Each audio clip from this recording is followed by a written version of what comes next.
Amigos, muy buenas noches y bienvenidos a 24 horas Emisión Estelar. Empezamos con la información. Garantizar el derecho al agua y el desarrollo sostenible son parte de los puntos que abarca el decreto ejecutivo que firmó el presidente Guillermo Lasso durante su encuentro con la comunidad Shuar. Con esta información empezamos. En el marco del Día Mundial del Medio Ambiente, hasta Bucay, provincia del Guayas, llegó el presidente Guillermo Lasso a un encuentro con miembros de la comunidad Shuar. Aquí el primer mandatario hizo la presentación de su política pública ambiental mediante la firma del Decreto Ejecutivo 59, que declara como prioridad nacional el desarrollo sostenible en Ecuador. Las políticas orientadas a la innovación verde y la economía circular mejoran la calidad de vida y al mismo tiempo impulsan la creación de más y mejores plazas de trabajo. En el documento se decretó rebautizar al Ministerio del Ambiente y Agua a Ministerio del Ambiente, Agua y Transición Ecológica. Además, se contempla el desarrollo de incentivos que tengan como fin la reducción de impactos ambientales y la generación de energía limpia. Cuando se vaya a los GATS, pudiera pensar en incentivos prediales si usted va a emprender un emprendimiento ecológico o sostenible. Además, establece como prioridad garantizar el derecho al agua. La transición ecológica no es un impedimento al desarrollo, sino todo lo contrario.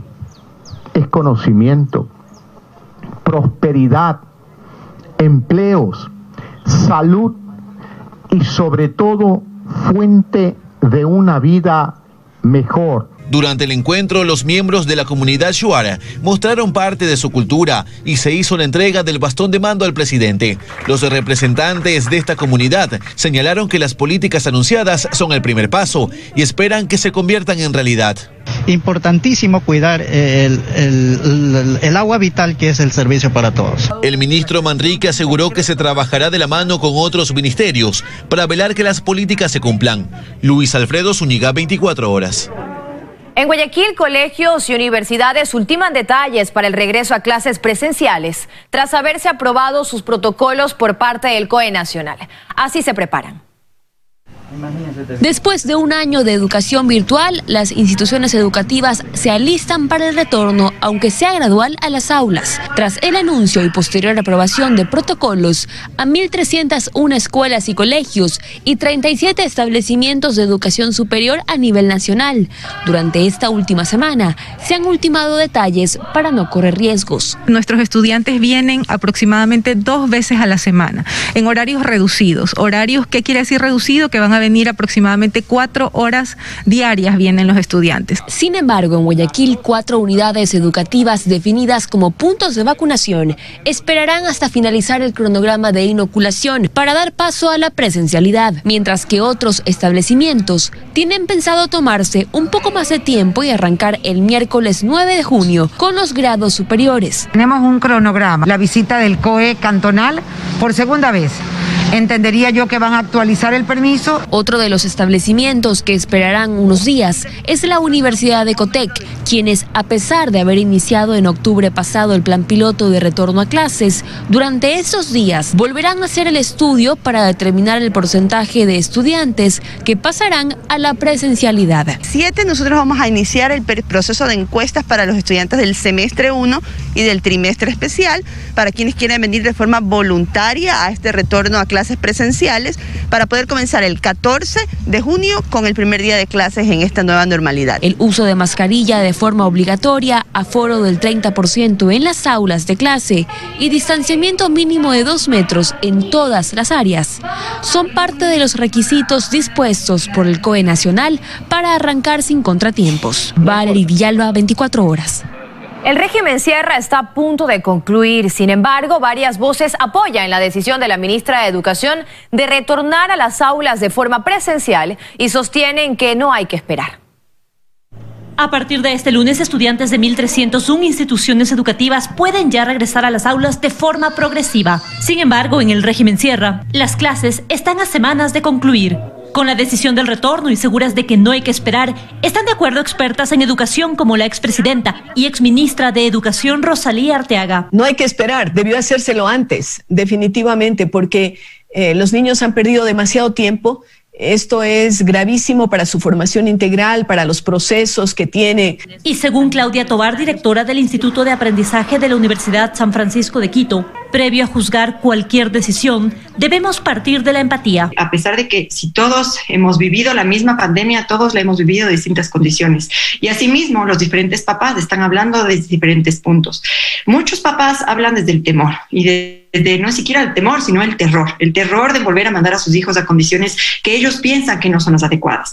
Es por eso que este tiene que ser un ejercicio de información. Las dos califican de acertada la decisión de la ministra de Educación, María Brown. Porque cree en estos procesos. Lo que sí debo pedirle al Ministerio de Educación es que hay que adecuar bien los establecimientos educativos, es decir, tiene que haber suficientes lavamanos, por ejemplo, para que los niños puedan lavarse las manos. Yo soy totalmente partidaria de que se abran las escuelas. Ha sido acertada, ha sido una decisión incluso que se ha demorado más de lo que deberíamos.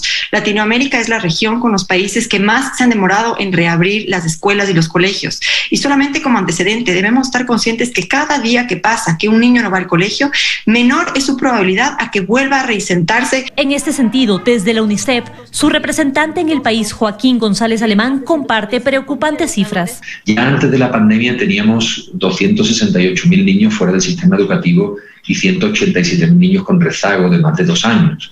La pandemia no ha hecho más que digamos, profundizar ese abandono escolar, porque sabemos que al menos 90.000 niños no se han inscrito en la matrícula durante el año 2020. Además, según encuestas realizadas por UNICEF, muchos niños y adolescentes aceptaron que aprendieron menos. 6 de cada 10 de niños y adolescentes. Tenemos también estadísticas que nos indican que no todos tienen un aparato para conectarse de forma individual. Muchos tienen que compartirlo. Solo 2 de cada 10 niños tienen un aparato propio con el que conectarse. En Quito, al igual que en el resto del país, los planteles siguen preparando sus planes de contingencia y medidas de bioseguridad. Y las autoridades recuerdan que el retorno será voluntario.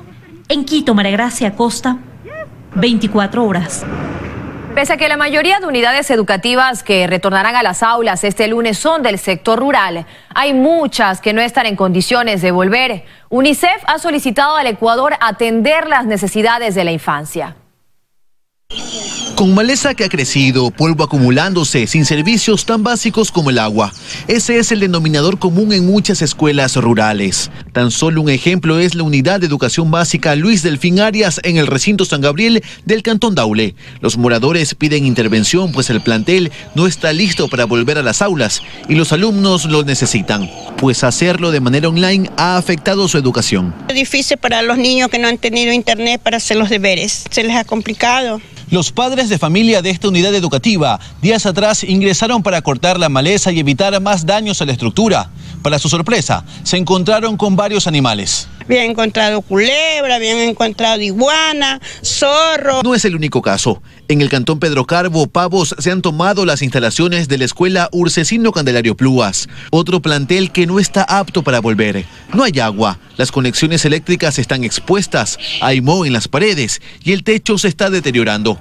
Los padres de familia piden ayuda, pues pagar internet es cada vez más difícil. Es que eso se paga mensualmente, es complicado, claro, ahorita que no hay trabajo. Otro caso, en Nobol, la Unidad de Educación Básica Narcisa de Jesús presenta una estructura evidentemente olvidada.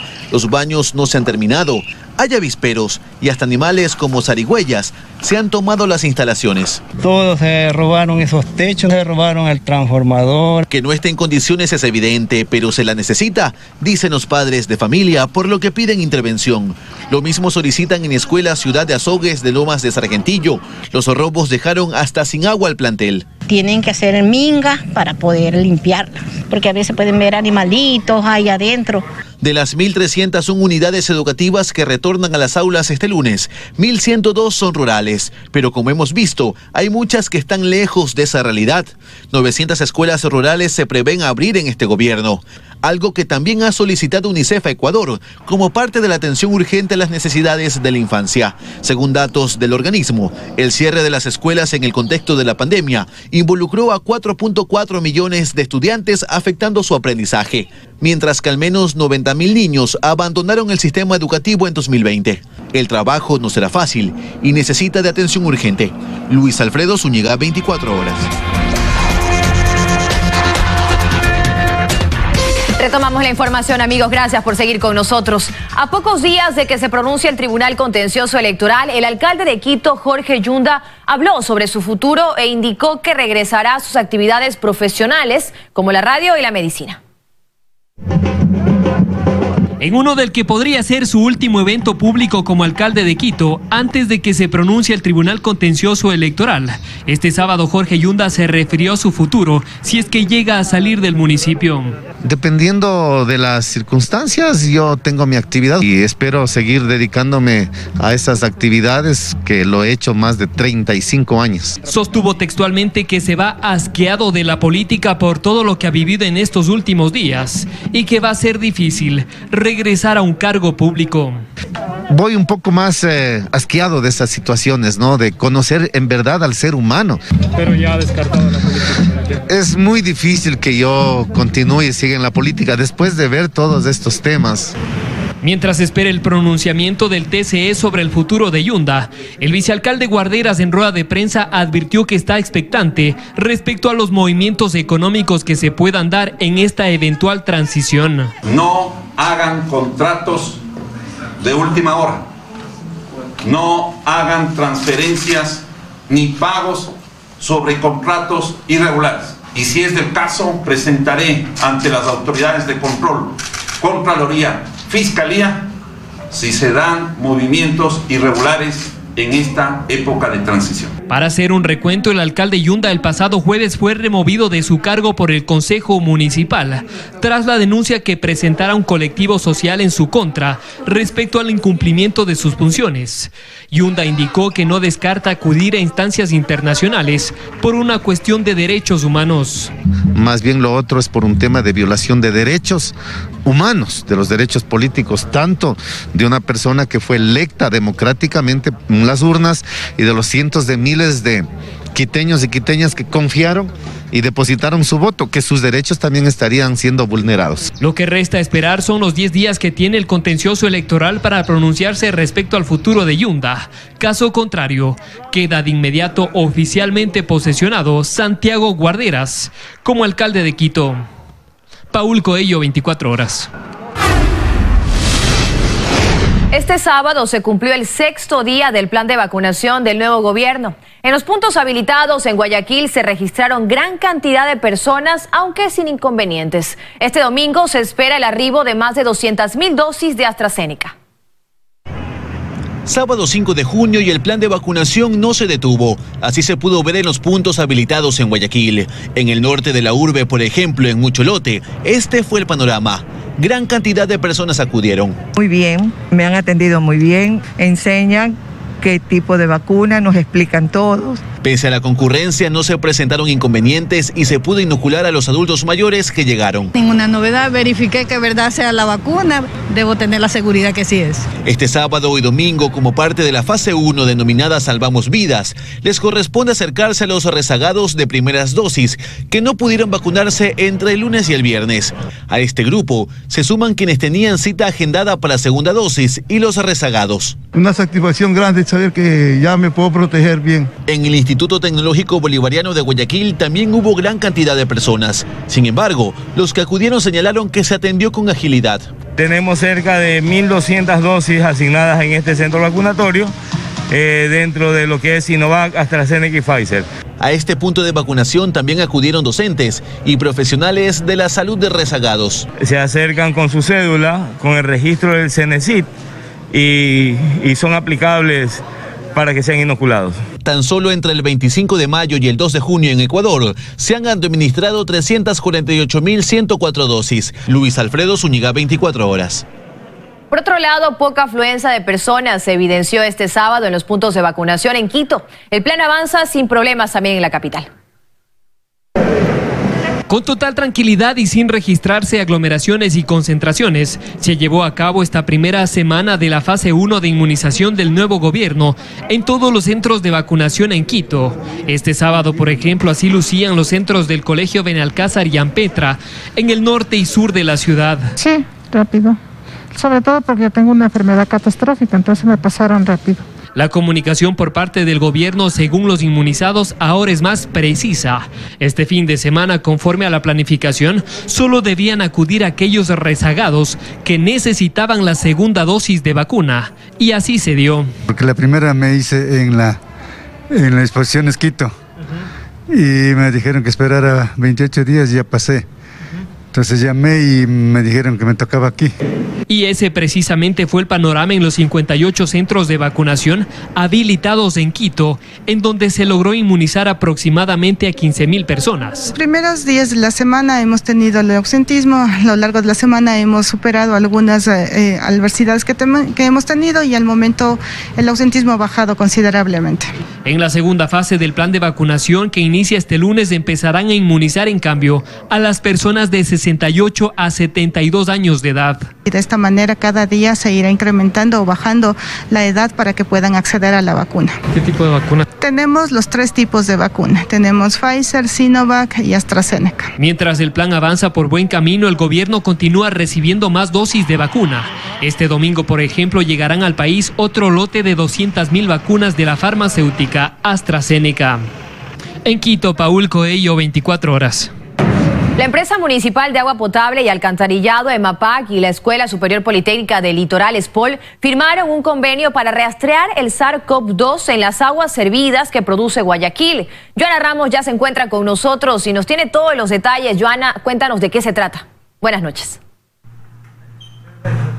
Dayana, amigos televidentes, muy buenas noches. Sí, el proyecto empieza este mes y tiene la autorización del Comité de Operaciones de Emergencia Cantonal.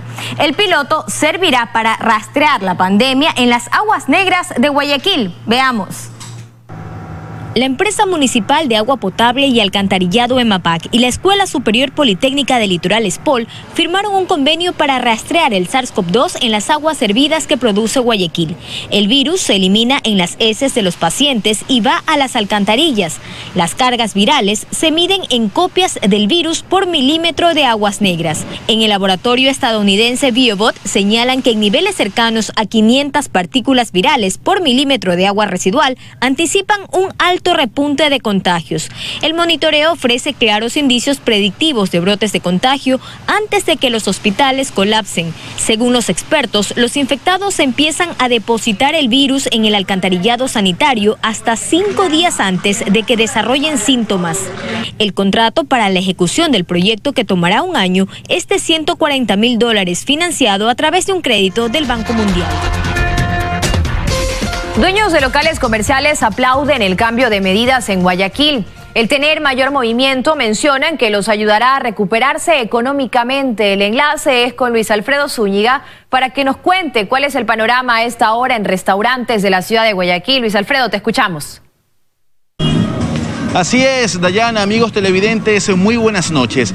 A esta hora aquí en el Puerto Santana, centro de Guayaquil, el movimiento y el ambiente que se respira, como lo pueden observar en las imágenes, es de reactivación. Como lo pueden ver aquí, a los diferentes restaurantes de la zona han llegado gran cantidad de personas, de comensales que vienen a pasar esta noche de sábado. Luego de un mes de estado de excepción y toque de queda, los restaurantes vuelven a reactivarse y pues este es el primer fin de semana en el cual pueden operar hasta la medianoche. Esta reactivación ya se vivió la noche de ayer y también la tarde de este sábado, no solo en los restaurantes, sino también en el sector comercial. Al respecto, nuestra compañera Valerie Villalba ha preparado un reportaje al respecto. Veamos.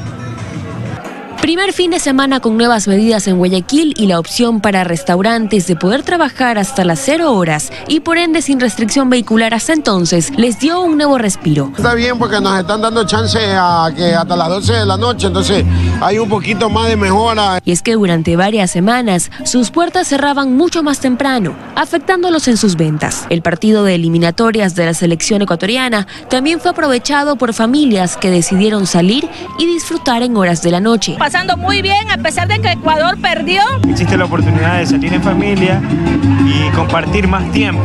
Muchos de estos comerciantes esperan que poco a poco se comience a ver más movimiento, eso sí, con todas las seguridades para evitar riesgos. Y la reactivación no solamente la buscan los dueños de restaurantes, sino también dueños de locales comerciales en los alrededores de la bahía Casco Comercial de Guayaquil.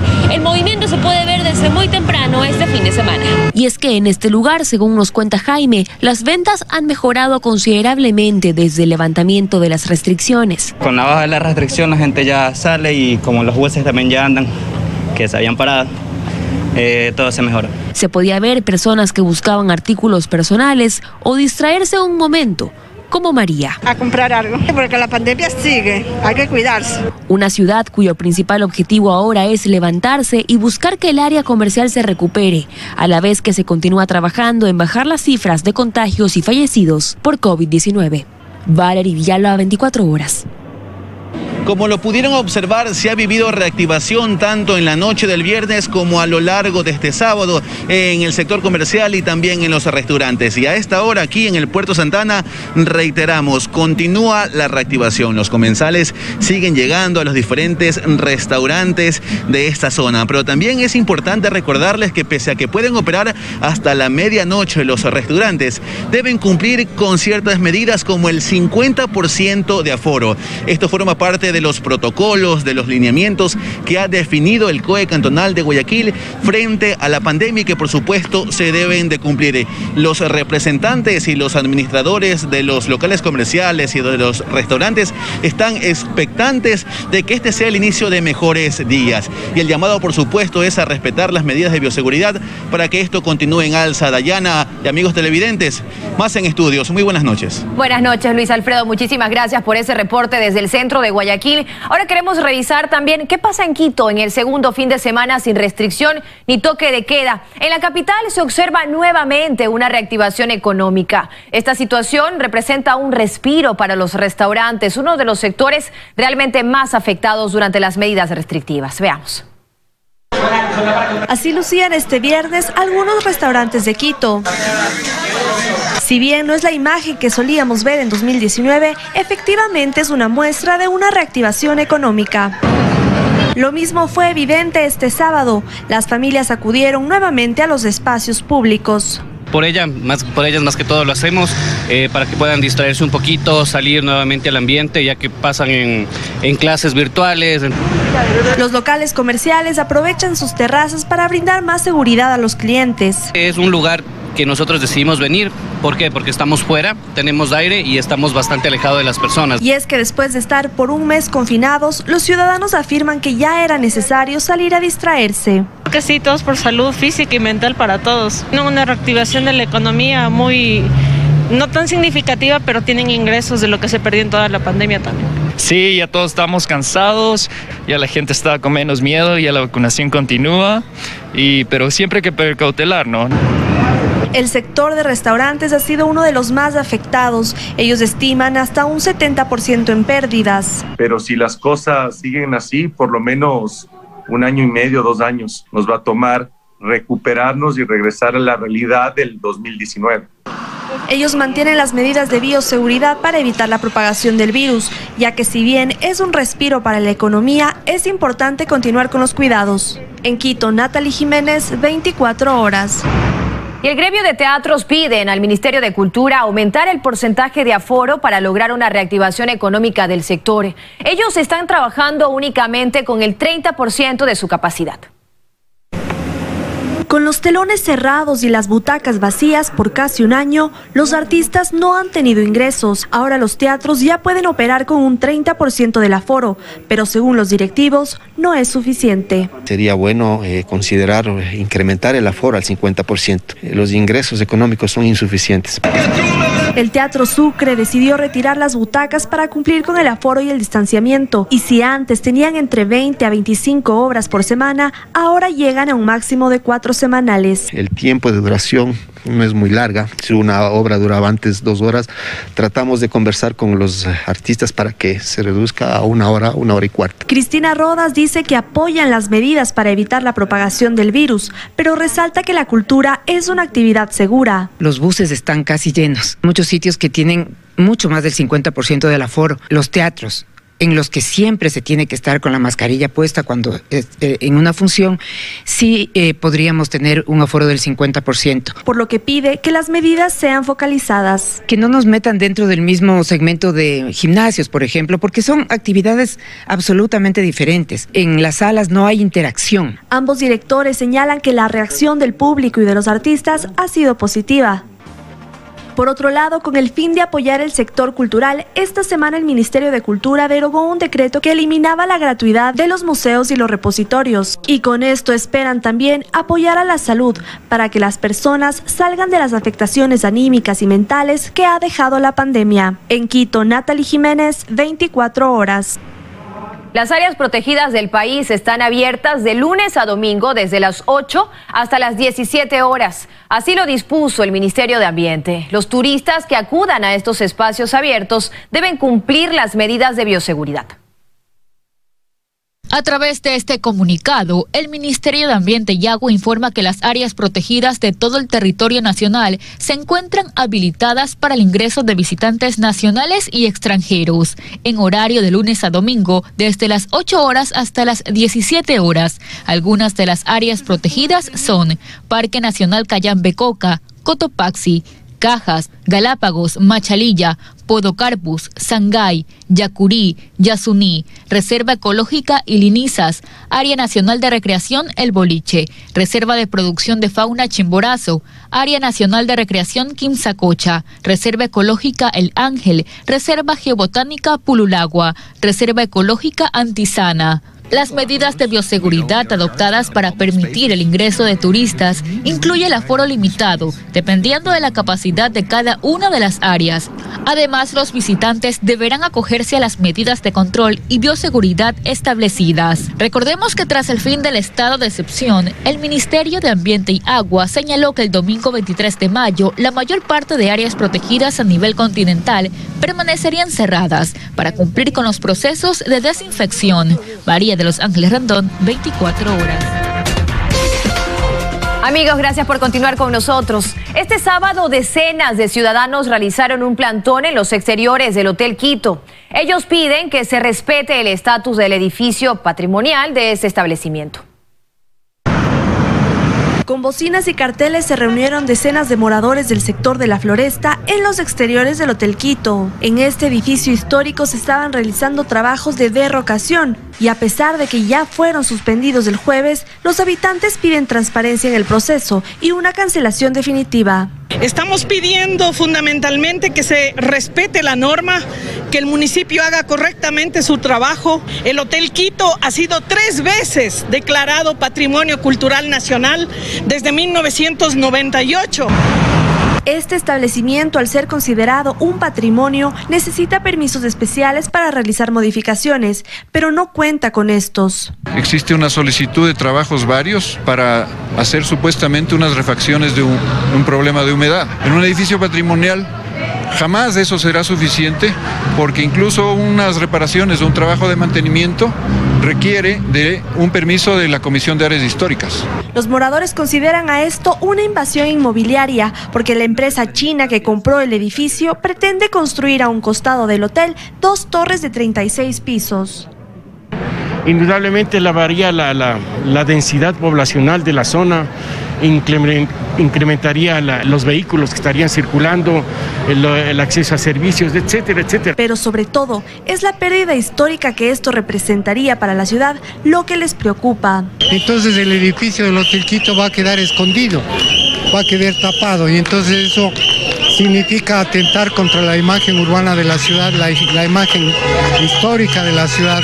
Ellos piden una reunión con la ministra de Cultura para que se investigue sobre las irregularidades en el cambio de datos de la ficha del Hotel Quito y que también se investigue los cambios estructurales que se le están realizando. Añaden que quisieran trabajar en conjunto para hacer un plan de gestión de protección de los bienes patrimoniales. En Quito, Natalie Jiménez, 24 horas. Y precisamente cerca de 1 millón de bienes patrimoniales están en riesgo por las condiciones estructurales del edificio Aranjuez, donde actualmente permanecen guardados. Según el Ministerio de Cultura y Patrimonio, se está consultando a expertos para realizar trabajos de reforzamiento de la infraestructura. Este edificio, compuesto de 2 bloques de aproximadamente 9.000 metros cuadrados, es la sede que alberga cerca de 1 millón de bienes patrimoniales del Ecuador. Un edificio construido en 1991, cuyas condiciones estructurales ponen en serio riesgo la preservación del recorrido histórico de la sociedad ecuatoriana. Según la ex viceministra de Cultura, Ana María Armijos, el traslado de estas piezas invaluables no puede esperar. Todo ese conjunto de bienes que se encuentran ahora mismo en el edificio Aranjuez están en un riesgo inminente. Ese edificio está evacuado.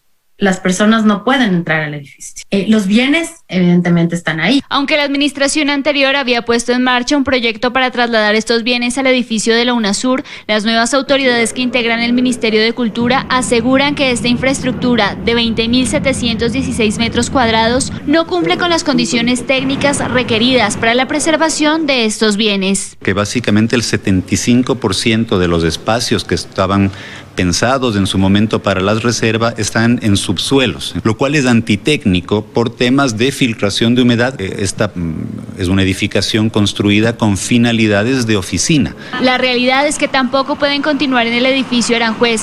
Los informes aseguran que frente a un evento sísmico de diseño, la estructura presenta una probabilidad de colapso superior al 90% para ambos bloques, e incluso uno de ellos presenta una probabilidad de colapso de alrededor del 47% frente a eventos sísmicos moderados. El Servicio de Gestión de Riesgos en 2019 apuntó que de acuerdo a la toma de muestras y ensayos realizados en la edificación, se encontraron elementos estructurales donde el hormigón tiene una resistencia de 180 kilogramos sobre centímetro cuadrado, siendo que para elementos estructurales de edificaciones el mínimo recomendado es 210. Estamos pidiendo opiniones de ingenieros, de gente experta en el tema de construcción, para ver cuáles son las medidas de reforzamiento estructural. Quiero hacer todo ese movimiento de las piezas en un edificio que no fue construido para reserva, que no cumple las condiciones de peso que ahora se necesitan. Al interior de este edificio existen 40.000 piezas arqueológicas,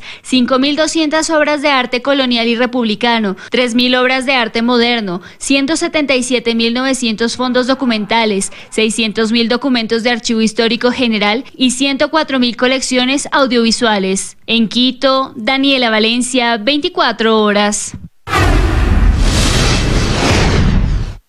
Más de 1 tonelada de droga fue decomisada en el interior de una lancha, esto en una zona rural de Manta. Se logró la detención de una persona. Tras meses de acciones de inteligencia, la Unidad Nacional de Investigación de Puertos y Aeropuertos logró identificar a una organización narcodelictiva que se dedicaba al envío de droga a través de lanchas rápidas, tanto hacia Centro como Norteamérica. En este marco se ejecutó la Operación Impacto 58, en la que las autoridades se trasladaron hasta el sector Río Caña de la parroquia San Lorenzo en Manta para desarticular esta banda. De inmediato se detectó a un sospechoso. El sujeto fue neutralizado por los uniformados y se procedió a inspeccionar las 4 lanchas que estaba custodiando. Fue entonces que se descubrió el cargamento ilícito, más de 1 tonelada. Esta tonelada y 110 kilogramos fuera del mercado negro tendría aproximadamente un valor de 25 millones aquí en el país y de 60 millones en Centroamérica y Europa. Las pruebas confirmaron que la sustancia encontrada se trataba de clorhidrato de cocaína, la cual se encontraba en 44 canecas. Por lo que el hombre de 34 años que responde al nombre de Juan Claudio R. fue detenido. Sí, esta persona no registra antecedentes, sin embargo estamos realizando todas las entrevistas, en este caso con la persona, para determinar qué actividad estaba ejecutando en el lugar. Las 4 lanchas fueron decomisadas, de igual manera 2 celulares, 4 motores fuera de borda, 2 radioboyas satelitales, 1 camioneta, dinero en efectivo y documentos varios. He utilizado este tipo de boyas precisamente para dejar ya ubicada la droga en alta mar y que venga una nave madre que se la conoce para poderla ya llevar a otros países. Días atrás, también en Manta, se decomisaron más de 800 kilos de droga al interior de una lancha rápida con 2 personas. 16 toneladas de droga fueron decomisadas en 2020 en Manabí. Luis Alfredo Zúñiga, 24 horas.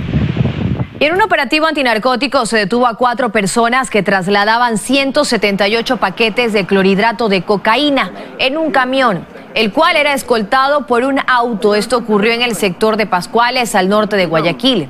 La policía actualmente investiga el destino de la droga. Y en el mapa mundial del narcotráfico, Ecuador, nuestro país, sigue siendo un punto importante para el almacenamiento y distribución del alcaloide a mercados como Estados Unidos y países de Europa. Con el pasar de los años, las autoridades han ido incrementando la cantidad de droga decomisada. Más información con Carlos Acoto. Durante la pandemia el país se detuvo, pero el narcotráfico continuó operando. Y no solo eso. De hecho, en 2020 se decomisaron 130 toneladas de droga, 49 más que en 2019, un récord. 2021 no pinta diferente. De enero a la fecha se han decomisado 65 toneladas de droga y apenas empezamos el 6º mes del año. De esas 65 toneladas, 33 han sido decomisadas en la provincia del Guayas.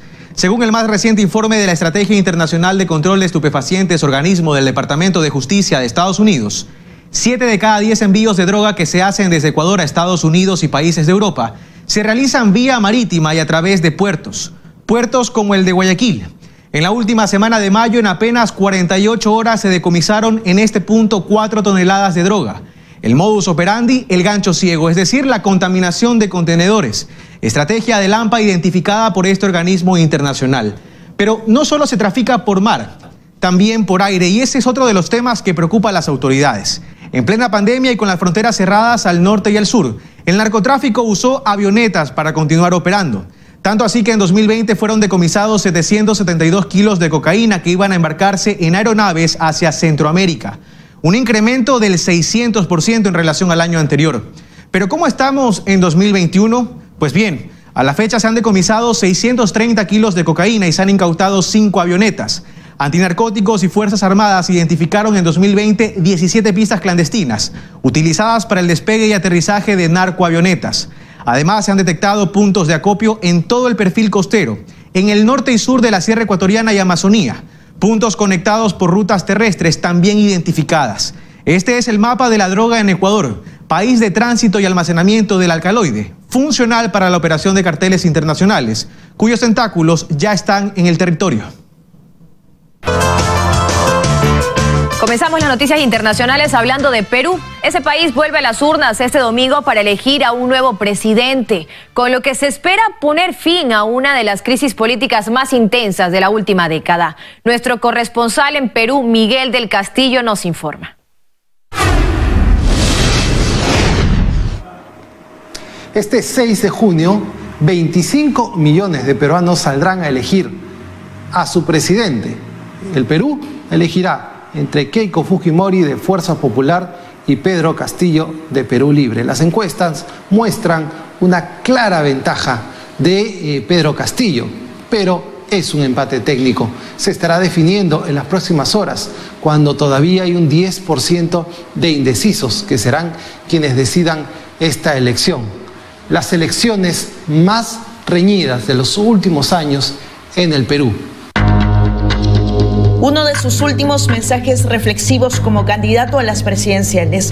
Mediante su cuenta de Twitter, Pedro Castillo sostuvo que el país está viviendo un momento único y crucial en su historia. El candidato de Perú Libre permanece en el local de campaña de su partido en Breña. Este viernes sostuvo una reunión con los exministros de Relaciones Exteriores, Manuel Rodríguez Cuadros y Óscar Maurtua. Por la tarde, Castillo Terrones hizo una pausa a sus actividades para visitar a su hermana en San Juan del Lurigancho. Keiko Fujimori volvió a enviar un mensaje de alerta a la población, a estar atentos a cualquier posible irregularidad que se pueda registrar este domingo. Más allá de los resultados, aseguró que Fuerza Popular respetará la voluntad de los peruanos. Reconoce que esta segunda vuelta estuvo muy polarizada y lamentó los ataques en su contra, algo que, según dijo, no ha visto en las últimas 3 contiendas que ha participado. Para esta justa electoral se van a tener medidas especiales que ha organizado la Organización Nacional de Procesos Electorales, la OMPE. Por ejemplo, ¿no? Dependiendo del número de su DNI, podrán acercarse a votar en las urnas. Por ejemplo, si su número acaba con el 1, su DNI acaba con el 1, tendrán que ir entre las 7 de la mañana y las 8 de la mañana, y así sucesivamente. Se espera con mucha atención los resultados que recién la Oficina Nacional de Procesos Electorales, OMPE, entregará a partir de las 11 de la noche, según lo ha anunciado su jefe nacional, Piero Corbeto.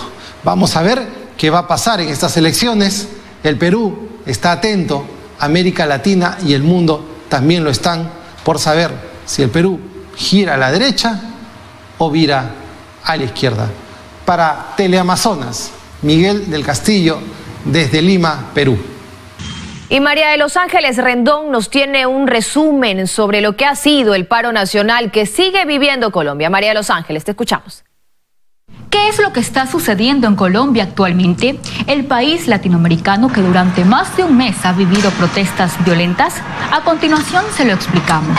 Todo comenzó el 28 de abril de 2021, cuando los ciudadanos salieron a las calles a protestar en contra de una reforma tributaria propuesta por el presidente Iván Duque. La reforma proponía imponer el cobro del impuesto del valor agregado del 19% a servicios funerarios, objetos electrónicos, servicios básicos, entre otros, que en ese momento estaban exentos del IVA. El gobierno afirmó que necesitaba cerrar el desplome que fue ocasionado por la pandemia del COVID-19 y esperaban recaudar 25 billones de pesos, es decir, más de 6.000 millones de dólares. Y aunque la reforma tributaria ha sido retirada temporalmente, siguen las protestas por las siguientes razones: por la brutalidad de la policía en los últimos días, el mal manejo de la pandemia por parte del Ejecutivo. Las consecuencias de esta ola de violencia han sido mortales. Según el Ministerio de Defensa, se registran al menos 47 fallecidos y más de 2.000 heridos. Pero estos no son los únicos efectos. Se reportan estaciones de policía y transporte quemadas, carreteras cerradas, desabastecimiento de productos y vandalismo. Las ciudades en donde se han registrado esta ola de violencia son Bogotá, Cali, Medellín, Barranquilla, Cartagena, Bucaramanga, entre otras. Y es así como Colombia continúa viviendo una crisis política, económica y social que a la fecha no da tregua.